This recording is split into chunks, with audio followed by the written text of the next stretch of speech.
Di dalam nama Yesus, kami tawan setiap pikiran, kami taklukkan kepada pikiran Kristus saja. Di dalam nama Yesus kami berdoa. Amin. Amin. Amin. Puji Tuhan. Shalom.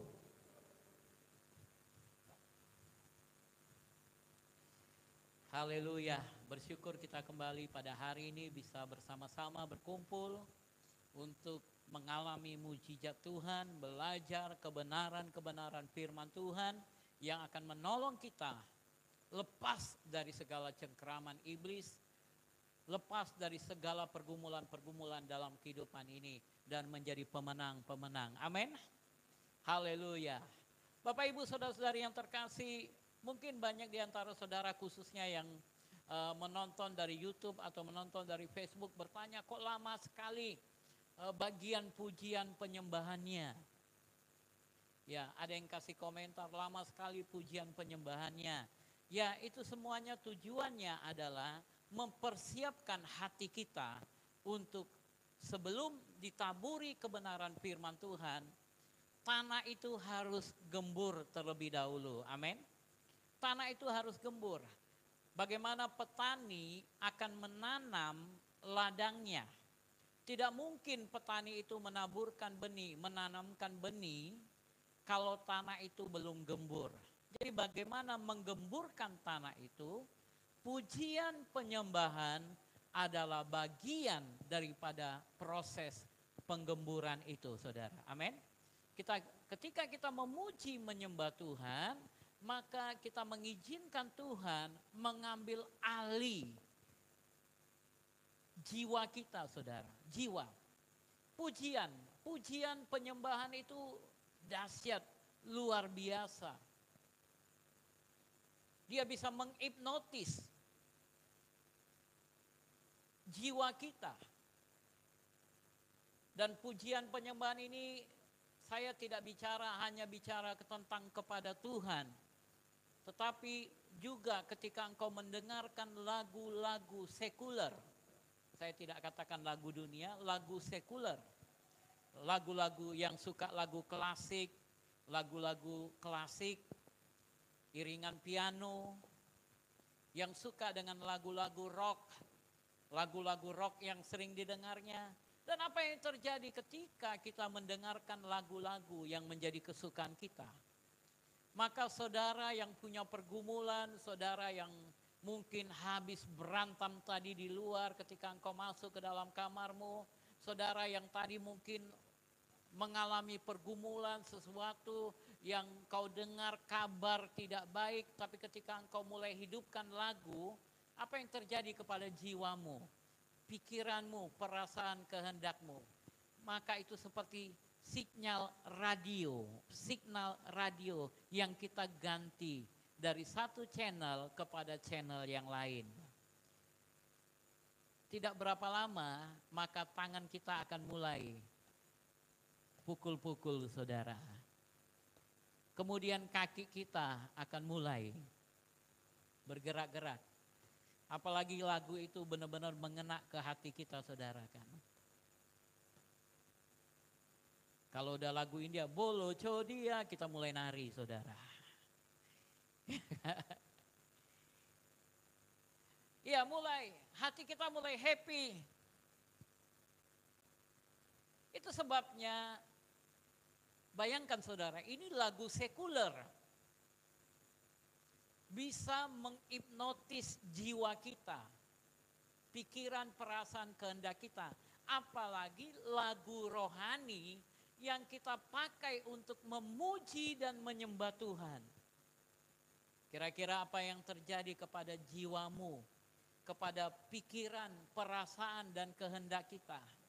Maka seperti es yang beku disiram air, maka es yang beku tadi akan mulai mencair. Atau mungkin sekalipun itu batu yang keras, ketika batu yang keras itu setiap hari diteteskan oleh air, ada air yang menetesi batu itu, maka apa yang terjadi? Batu yang keras sekalipun lama-kelamaan akan hancur. pujian penyembahan akan melakukan hal-hal yang seperti itu. Itu sebabnya kenapa kita memberikan waktu untuk memuji, menyembah. Khususnya bagi saudara yang berada di rumah. Mungkin di antara saudara tadi mengalami suatu masa-masa yang sukar, sulit. Ketika engkau berada di tempat pekerjaanmu, engkau dimarahin bosmu, engkau mengalami pergumulan, atau mungkin di jalan ada keributan tadi. Sehingga sebelum kau mendengarkan firman Tuhan, supaya tenang jiwamu, maka engkau perlu diisi dulu, diberikan dulu dengan pujian penyembahan.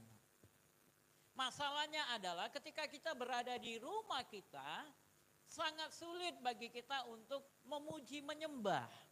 Yang pertama mungkin saja karena jaringan internet yang terganggu. Yang kedua mungkin situasi di rumahmu. Kalau engkau berada di kamar kos, apalagi kamar kosnya di pinggir jalan, mungkin bising sekali. Belum lagi kalau engkau ada di rumah, ada anak-anak kecil di rumah, wah terganggu. Anak-anak main-main, lari sana lari sini. Engkau tidak bisa. Itu sebabnya penting sekali engkau beribadah ke gereja, saudara. Amin. Penting sekali bergereja. Kenapa penting sekali bergereja? Ini adalah 3 pilar daripada gereja. Yang pertama adalah marturia, yang kedua adalah koinonia, dan yang ketiga adalah diakonia. Marturia adalah pelayanan. Kita bisa melakukan pelayanan melalui YouTube, melalui Facebook, melalui jaringan-jaringan yang ada. Tetapi engkau tidak bisa menggantikan koinonia dengan YouTube atau melalui video call. Karena kehadiran kita di satu tempat itu akan memberikan suatu suasana yang berbeda dari hanya sekedar engkau mengadakan Zoom atau video call atau semua jaringan yang lain, saudara. Sangat penting bagi kita untuk beribadah. Jadi bagaimana caranya? Dengan peraturan-peraturan pemerintah. Kita hormati pemerintah, kita hargai pemerintah. Bagaimana caranya? Dengan melakukan protokol kesehatan yang dianjurkan oleh pemerintah. Di dalam ibadah ini kita melakukan protokol pemerintah. Jadi saya harap para koordinator memperhatikan ini untuk tetap memperhatikan peraturan-peraturan pemerintah. Pemerintah harus kita hormati dan kita hargai. Mungkin kita bertanya, Pak, bagaimana aku bagian dari suatu gereja yang besar? Ribuan orang kami, mana mungkin kami beribadah? Saudaraku yang terkasih, inilah yang terjadi di dalam firman Tuhan. Ketika 5.000 orang berkumpul bersama-sama, saudara ingat kisah 5.000 orang, baca di Alkitab. Yesus katakan kepada murid-muridnya, kamu harus beri mereka makan. Kemudian Yesus memberikan petunjuk kepada mereka bagaimana caranya memberi makan 5.000 orang. Yesus katakan, dudukkan mereka dalam kumpulan 50 orang. Kumpulkan mereka dalam kelompok yang kecil. Kan mudah kan? Kumpulkan mereka dalam kelompok yang kecil. Karena lebih mudah ketika berada di dalam kelompok kecil untuk kita perhatikan siapa yang bersama dengan kita. Di dalam kelompok kecil ketika hari situasi berada dalam kegelapan, lebih mudah kita hidupkan api yang kemudian bisa memanaskan semuanya yang ada. Sangat baik sekali saudara. Itu sebabnya kita harus mengerti kebenaran firman Tuhan. Memahami kebenaran firman Tuhan. Dan hari ini kita akan kembali belajar kebenaran-kebenaran firman Tuhan yang akan menolong kita mengatasi segala pergumulan dan permasalahan kita. Karena kita tahu Yesus sudah katakan di dalam firman-Nya, waktu-waktu ini adalah waktu-waktu yang jahat. Semua yang kita lihat terjadi di muka bumi ini dengan berbagai macam penyakit-penyakit yang bermunculan. Dengan begitu banyak kematian-kematian yang terjadi, dengan krisis-krisis ekonomi yang terjadi, dengan begitu banyak pergumulan-pergumulan yang terjadi, semuanya itu sudah dituliskan di dalam firman Tuhan. Dan firman Tuhan juga sudah memberikan kepada kita petunjuk-petunjuk ketika hal itu terjadi di dalam zaman kita, bagaimana caranya kita bisa tetap menjadi tenang, tetap menjadi aman, dan tetap terlindungi. Amin. Hari ini kita akan kembali belajar apa yang bisa membuat kita aman. Amin. Mari kita lihat Amsal pasal yang ke-28 ayat 1. Amsal 28 ayat 1. Amsal 28 ayat 1. Mari kita baca bersama-sama, kita lihat ke depan. Kita baca bersama-sama. 1, 2, 3. Orang fasik lari walaupun tidak ada yang mengejarnya. Tetapi orang benar merasa aman seperti singa muda. Saya ulangi baca. Orang fasik lari walaupun tidak ada yang mengejarnya. Tetapi orang benar merasa aman seperti singa muda. Kita akan khusus pada hari ini belajar melihat tentang bagian yang kedua, yaitu orang benar merasa aman seperti singa muda. Seperti singa muda. Bagaimana singa muda ini bisa tetap merasa aman, saudaraku? Bagaimana, saudaraku? Firman Tuhan sudah memberikan begitu banyak petunjuk-petunjuk. Bagaimana, dan mungkin kita sudah melihat di berbagai siaran-siaran bagaimana singa itu ketika dia sedang duduk, tidak peduli apapun yang terjadi di sekitar dia, dia duduk dengan tenang, dia merasa aman. Dia tidak takut oleh apapun juga. Padahal singa itu bukan binatang yang besar, mesti ada yang lebih besar dari singa. Ada gajah, ada badak, ada jerapah, ada begitu banyak binatang-binatang lain yang lebih besar. Tapi kenapa dia bisa menjadi raja dari semua binatang yang ada? Dia begitu ditakuti oleh semua binatang yang ada. Dan terlebih lagi firman Tuhan katakan, dia merasa aman, dia tenang dengan segala sesuatu yang terjadi di sekitarnya. Dan firman Tuhan katakan, orang benar juga akan merasa aman seperti singa muda. Orang benar merasa aman. Apapun yang terjadi di sekitar kita, mau penyakit silih berganti, kita dengar segala macam virus bermunculan di sekitar kita, segala macam malapetaka, bencana-bencana terjadi di sekitar kita. Kita tidak perlu takut, kita tidak perlu menjadi panik. Bagaimana itu bisa terjadi? Bagaimana hal itu bisa terjadi? Maka mari kita belajar dari kehidupan singa. Karena singa yang aman, saudara. Jadi orang benar akan merasa aman ketika dia belajar menjadi seperti singa ini. Yang pertama kita akan cari tahu di mana singa tinggal. Nahum pasal yang kedua ayat 11 sampai ayat yang ke-12. Firman Tuhan memberikan petunjuk kepada kita. Nahum pasal yang kedua ayat 11 sampai ayat yang ke-12. Mari kita baca bersama-sama. 1, 2, 3. Di mana gerangan persembunyian singa dan gua singa-singa muda, tempat singa pulang pergi, tempat anak singa, di mana tidak ada yang mengganggunya. Biasanya singa itu menerkam supaya cukup makan anak-anaknya, mencekik mangsa bagi betina-betinanya, dan memenuhi liangnya dengan mangsa dan persembunyiannya dengan terkaman. Ada dua hal yang kita akan pelajari di sini tentang bagaimana situasi seperti apa yang akan membuat singa ataupun anak singa merasa aman.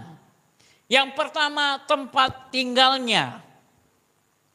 Firman Tuhan mengatakan di mana gerangan persembunyian singa. Di mana? Dan firman Tuhan juga menjawab, singa tinggal di dalam gua. Gua. Dia memiliki tempat persembunyiannya. Ada gua persembunyiannya, saudaraku.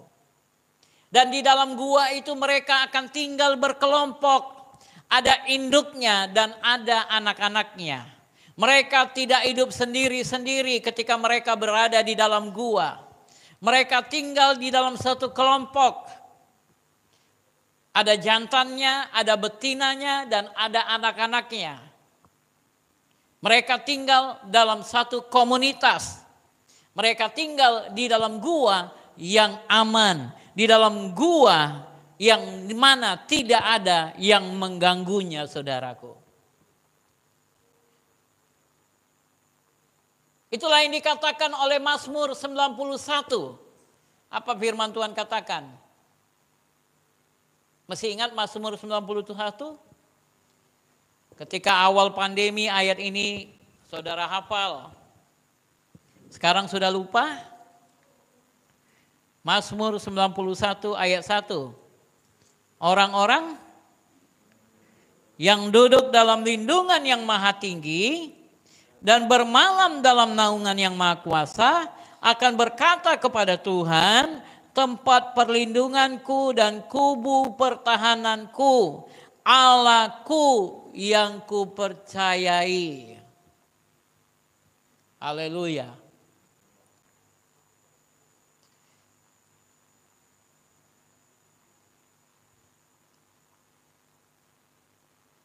Bapak Ibu saudara-saudari yang terkasih, firman Tuhan mencatat tentang siapa Tuhan kita. Tentang siapa Allah yang kau sembah.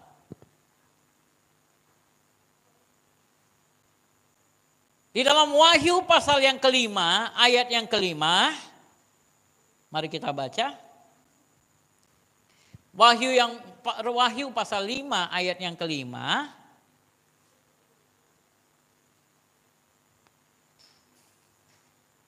Sudah dapat? Mari kita baca bersama-sama. 1, 2, 3. Lalu berkatalah seorang dari tua-tua itu kepadaku, jangan engkau menangis.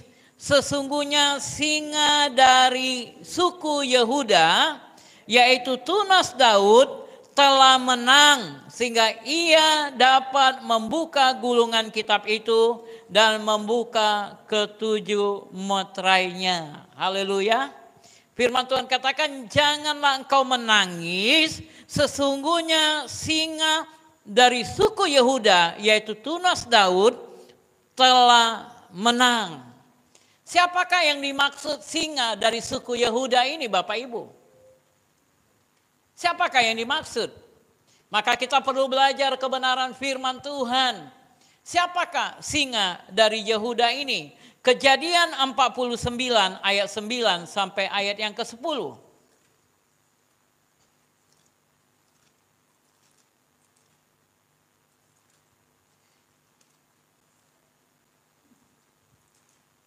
Mari, sudah dapat? Kita baca bersama-sama. 1, 2, 3. Yehuda adalah seperti anak singa, setelah menerkam, engkau naik ke suatu tempat yang tinggi. Hai anakku, ia meniarap dan berbaring seperti singa jantan atau seperti singa betina. Siapakah yang berani membangunkannya? Tongkat kerajaan tidak akan beranjak dari Yehuda, ataupun lambang pemerintahan dari antara kakinya, sampai dia datang yang berhak atasnya, maka kepadanya akan takluk bangsa-bangsa. Haleluya. Siapa yang dilambangkan dengan singa di sini? Firman Tuhan katakan, suku Yehuda. Suku Yehuda dilambangkan dengan singa. Tuhan menyampaikan suku Yehuda itu adalah gambaran singa. Singa yang akan menjadi pemimpin, singa yang akan menjadi raja. Tuhan memberikan tongkat pemerintahan itu kepada suku Yehuda. Di ayat 10 katakan, dan itu tidak akan beralih daripadanya. tongkat kerajaan itu hanya akan dipimpin oleh suku Yehuda. Karena firman Tuhan mengatakan mereka adalah seperti singa. Singa. Dan siapa yang berasal daripada suku Yehuda? Maka kita tahu bahwa Yehuda adalah merupakan anak daripada Yakub. Anak daripada Israel. Yakub melahirkan 12 anak. Benar? Ada 12 anaknya. Dan Yehuda merupakan salah satu daripada anaknya. Dan Matius pasal 1 memberikan kepada kita silsilah daripada suku Yehuda. Mari kita lihat mulai dari ayat yang pertama. Inilah silsilah Yesus Kristus, anak Daud, anak Abraham. Ayat 2. Abraham memperanakkan Ishak, Ishak memperanakan Yakub, Yakub memperanakan Yehuda dan saudara-saudaranya. Ayat 3. Yehuda memperanakan Peres dan Zera dari Tamar, Peres memperanakan Hesron, Hesron memperanakan Ram. Sampai di situ dulu. Tadi mulai dari Abraham memperanakan Ishak, Ishak memperanakan Yakub, Yakub memperanakan Yehuda dan saudara-saudaranya. Tetapi ayat 3 kita melihat tidak diceritakan tentang silsilah daripada anak-anak Yakub yang lain. Tetapi diceritakan hanya silsilah daripada Yehuda. Jadi mulai dari ayat 3 kita bisa mengetahui siapa saja silsilah daripada Yehuda. Dan kita akan lompat mulai dari ayat yang ke-13. Nanti saudara pulang baca selanjutnya di rumah.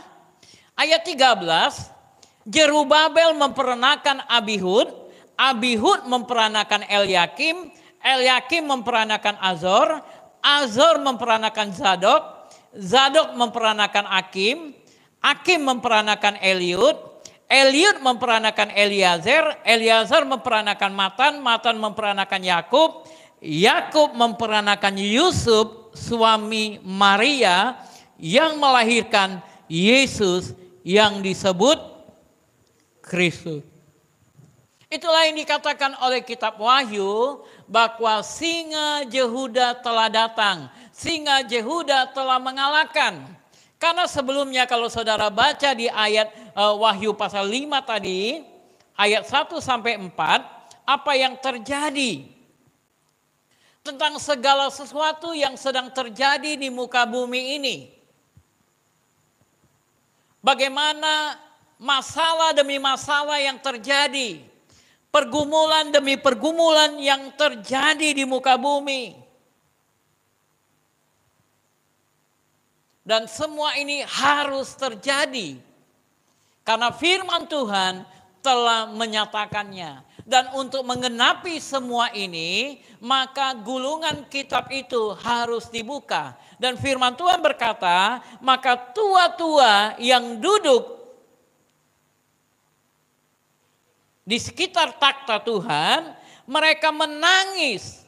Mereka berseru di ayat 4, maka menangislah aku dengan amat sedihnya karena tidak ada seorang pun yang dianggap layak untuk membuka gulungan kitab itu ataupun melihat sebelah dalamnya. Ayat 5, lalu berkatalah seorang dari tua-tua itu kepadaku, jangan engkau menangis.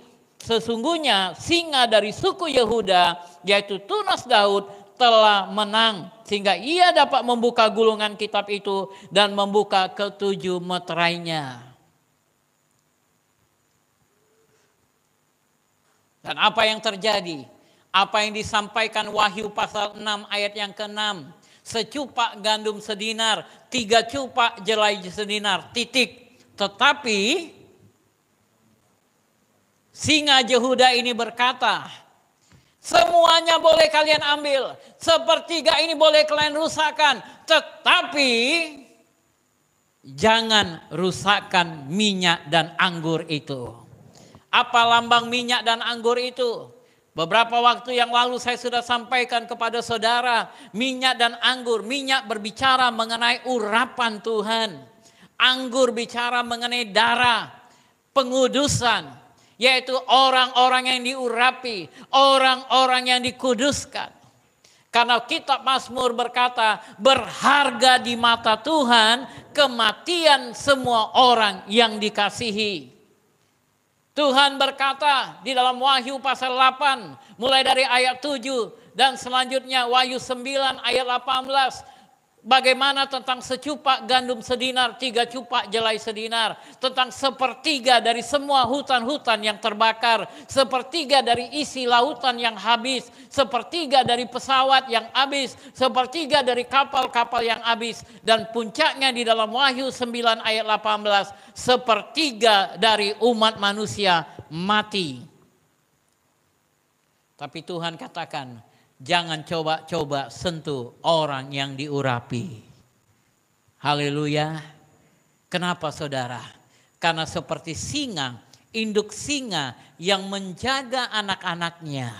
Seperti itulah Tuhan menjaga anak-anaknya. Amin.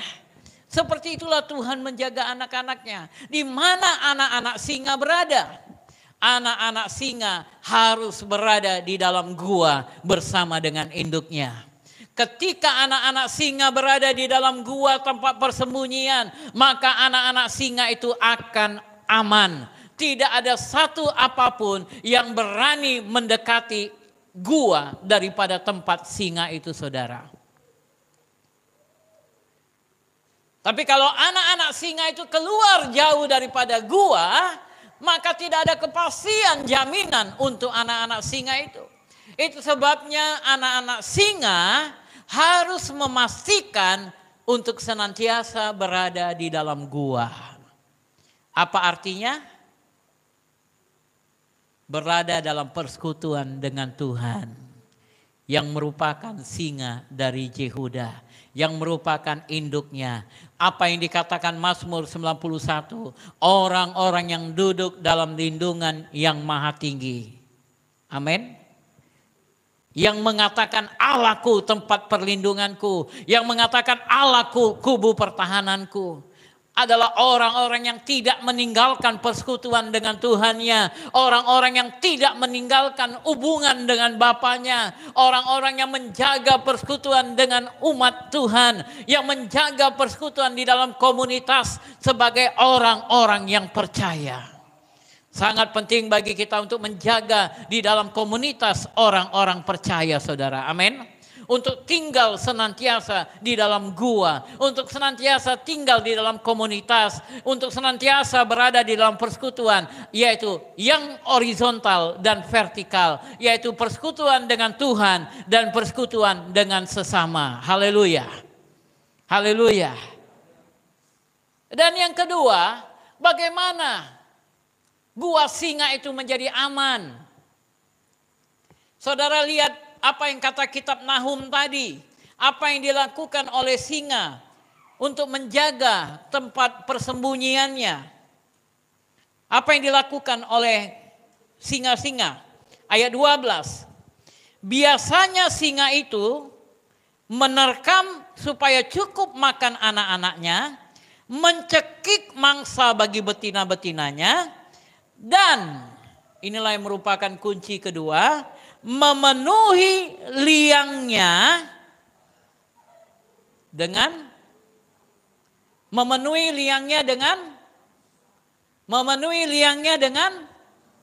mangsa. Amin. Dengan mangsa dan persembunyiannya dengan terkaman. Bapak Ibu saudara-saudari yang terkasih, ketika seseorang hendak memasuki gua singa, maka mereka akan melalui begitu banyak kerangka-kerangka, sisa-sisa hasil terkaman, sisa-sisa makanan yang telah habis dimakan oleh anak-anak singa dan induk singa. Dan semua kerangka-kerangka tadi, tulang belulang yang ada di depan kandang tersebut akan memberikan suatu petunjuk kepada binatang-binatang lain yang hendak mendekat atau kepada saingan lain yang ingin mendekat bahwa hati-hati. Karena engkau juga akan menjadi seperti kerangka-kerangka atau tulang-tulang ini. Haleluya. Kalau orang Medan bilang itu mob.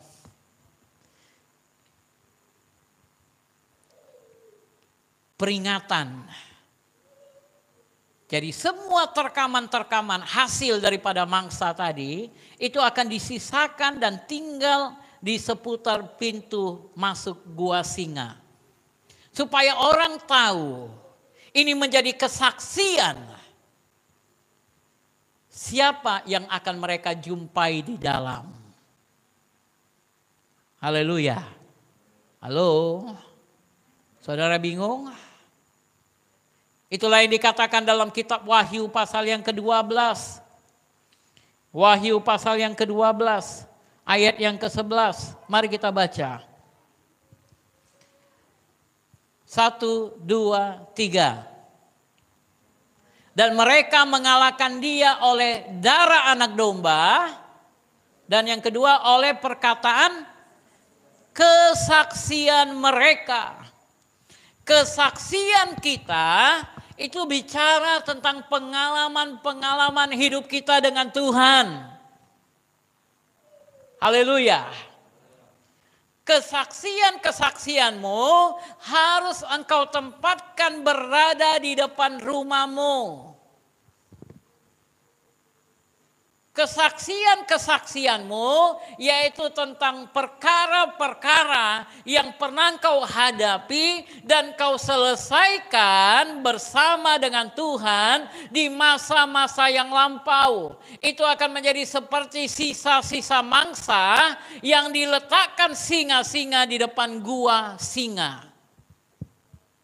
Ketika orang-orang melihat bahwa begitu banyak masalah-masalah yang kau pernah selesaikan, ketika iblis melihat bahwa begitu banyak pergumulan-pergumulan yang pernah engkau hadapi, tetapi pernah engkau selesaikan, dan dengan beres engkau selesaikan, maka iblis tidak akan berani mengganggu kehidupanmu. Karena dia tahu, dia sedang berhadapan dengan pahlawan-pahlawan yang gagah perkasa. Haleluya. Dia tahu dengan siapa dia sedang berhadapan. Sebagai orang percaya, ada begitu banyak masalah-masalah yang terjadi dalam kehidupan kita. Karena memang Tuhan tidak pernah berjanji kalau engkau ikut aku, engkau aman dengan masalah. Tidak pernah, saudara. Sama seperti dia berikan matahari kepada semua orang. Sama seperti dia berikan hujan kepada semua orang. Maka semua orang yang menjadi pengikut Yesus juga akan mengalami masalah demi masalah. Engkau juga bisa mengalami penyakit. Engkau juga bisa mengalami masalah ekonomi. Engkau bisa mengalami ini dan itu. Masalah rumah tangga dan segala pergumulan lain. Tetapi apa yang menjadi perbedaannya?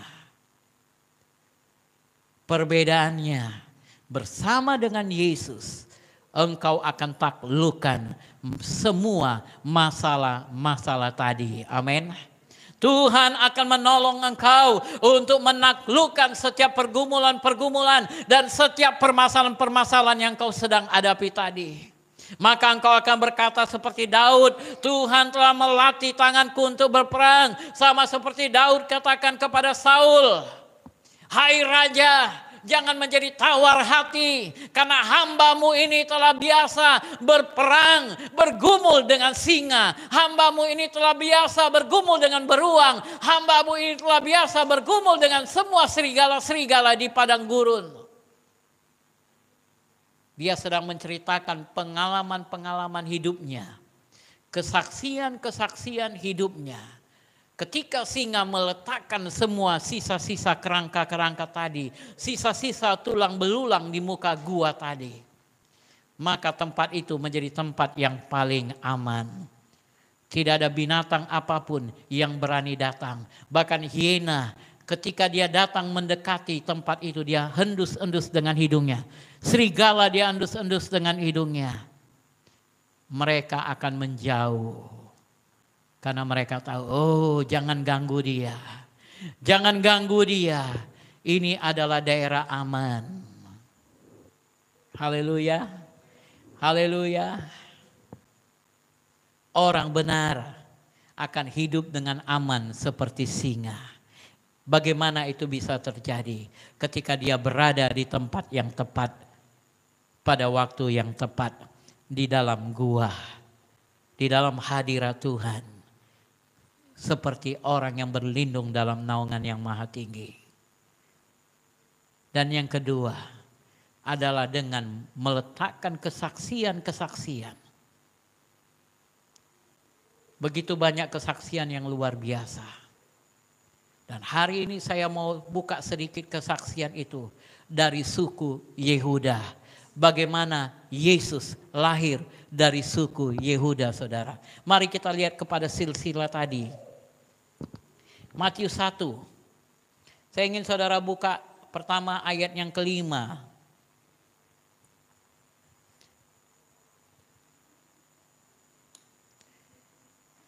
Ayat 5.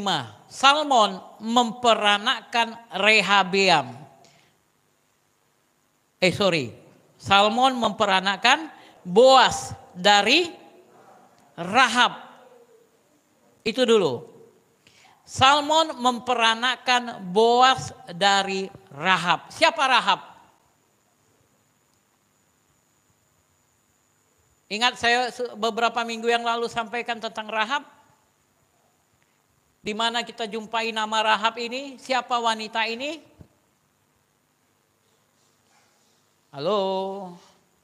Yosua pasal 2 ayat 1. Coba baca.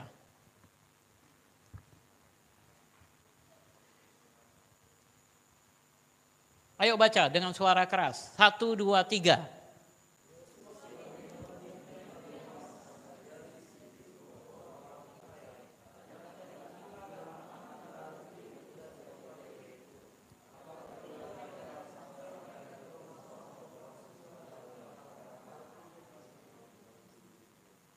Siapa Rahab?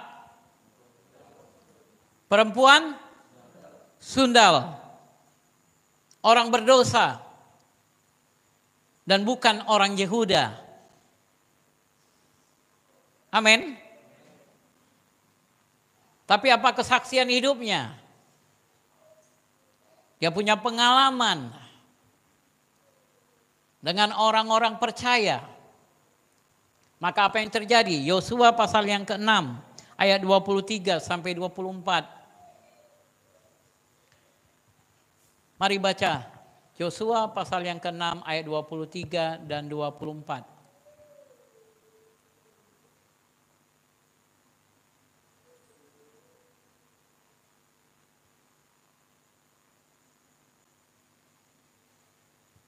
Yosua 6 ayat 23 24. Ayo baca. 1, 2, 3. Dan membawa keluar Rahab dan ayahnya, ibunya, saudara-saudaranya, dan semua orang yang bersama-sama dengan dia. Bahkan seluruh kaumnya dibawa mereka keluar. Lalu mereka menunjukkan kepadanya tempat tinggal di luar perkemahan orang Israel. Ayat 24.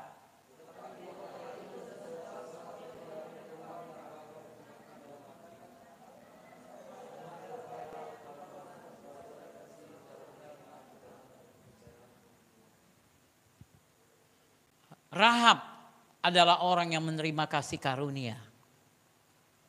Dan ini kesaksian yang luar biasa yang dimiliki oleh Rahab. Pengalaman hidup yang luar biasa diberikan Tuhan kepada Rahab. Ketika dia melakukan kebenaran, maka Rahab terhitung sebagai orang yang menjadi milik pusakanya Tuhan. Orang-orang yang melakukan kebenaran sekalipun dia punya masa lalu yang buruk, sekalipun dia punya masa lalu yang jelek, mungkin dia seorang penjahat yang katanya dosanya merah seperti kirmizi. Tapi ketika dia melakukan kebenaran, maka Tuhan menjadikan putih menjadi seperti salju. Dan Tuhan letakkan Rahab seperti singa yang meletakkan tulang-tulang di mulut gua untuk menjadi kesaksian. Kalau Rahab bisa, maka engkau bisa. Haleluya. Amin. Kalau Rahab yang merupakan bekas perempuan sundal bisa menjadi alat Tuhan yang luar biasa untuk melahirkan Boas,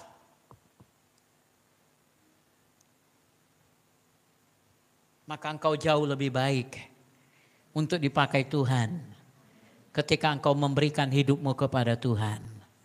Menjadi kesaksian. Amin. Yang kedua, saudara lihat apa yang terjadi. Setelah Boas memperanakan Obed dari siapa? Ayat 5 tadi. Salmon memperanakan Boas dari Rahab. Boas memperanakan Obed dari siapa Obed ini? Bapaknya Isai, kakeknya Daud. Raja Daud.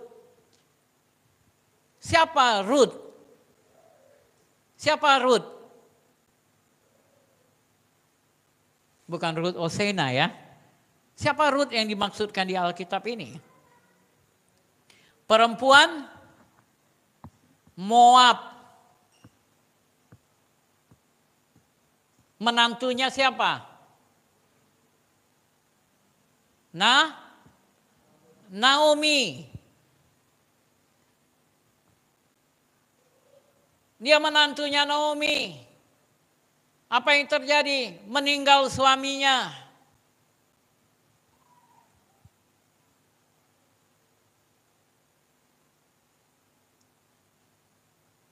Meninggal mertuanya. Tapi dia tetap setia mengikuti Naomi. Dia katakan, Tuhanmu lah akan menjadi Tuhanku. Bangsamu menjadi bangsaku. Dan dia mengikuti Naomi. Ini merupakan pengalaman hidup yang luar biasa. Pengakuanmu akan menjadi suatu kesaksian yang luar biasa. Ruth sedang meletakkan tulang belulang di depan kesaksiannya. Berada di depan guanya.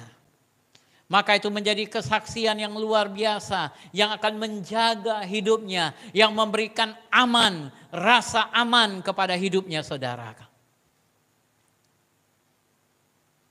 Oleh darah anak domba, oleh kesaksian kita, iblis dikalahkan, kuasanya dihancurkan oleh darah anak domba. Itu sebabnya penting sekali bagi orang percaya untuk memiliki kesaksian. Jangan pernah engkau melupakan kesaksian hidupmu. Karena firman Tuhan katakan barang siapa ada di dalam Kristus Yesus, dia adalah ciptaan baru yang lama berlalu. Amin. Apa maksudnya yang lama berlalu? Artinya engkau memiliki kesaksian hidup. Dulunya aku pencuri, dulunya aku penjahat, dulunya aku ini, dulunya aku pecandu narkoba, pemakai narkoba, dulunya aku pelacur, dulunya aku melakukan ini dan melakukan itu. Tapi sekarang, dan kau jadikan itu menjadi seperti tulang belulang yang kau letakkan. Sama seperti apa yang dipermasalahkan orang-orang Farisi kepada orang buta yang disembuhkan Yesus pada hari Sabat. Dia katakan apa kepada orang Farisi? Ketika orang Farisi itu berkata, Yesus orang berdosa. Dia berkata apa? Tentang dia siapa aku tidak tahu dan aku tidak peduli. Tapi yang aku tahu, dulu aku buta, sekarang aku melihat.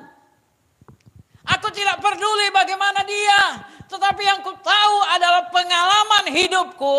Bagaimana Tuhan merubah hidupku. Yang dulu aku buta, sekarang aku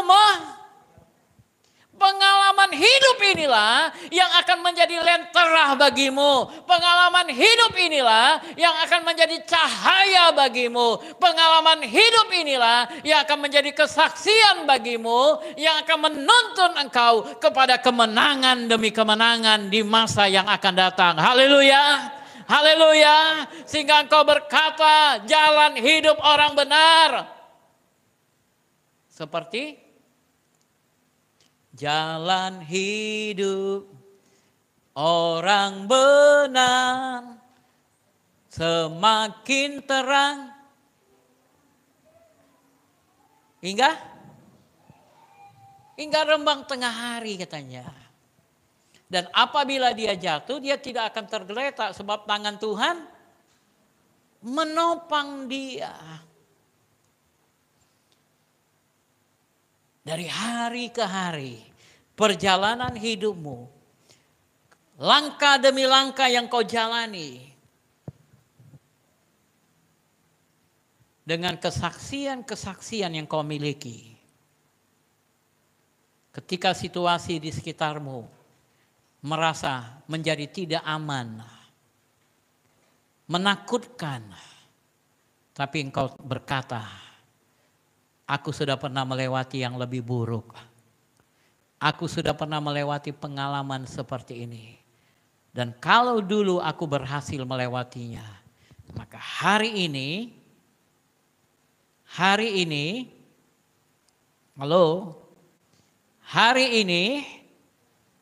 aku akan kembali berhasil mengatasi semua masalah-masalahku. Haleluya. Amin. Amin. Mari katakan bersama-sama. Kalau dulu, mari bangkit berdiri. Katakan, kalau dulu aku berhasil melewati masalah-masalahku, maka hari ini aku percaya dengan semua tulang-tulang di depanku, yang merupakan pengalaman-pengalaman aku, bagaimana aku menghabisi daging-daging itu, dan aku menang. Hari ini juga aku akan menang. Masalahku akan kukalahkan, penyakitku masih sembuh, karena Tuhan ada bersamaku. Aku berada di dalam gua bersama singa dari Yehuda. Aku telah menjadi miliknya. Aku telah menjadi anaknya. Dan aku akan menang. Haleluya. Beri kemuliaan bagi Tuhan. Haleluya.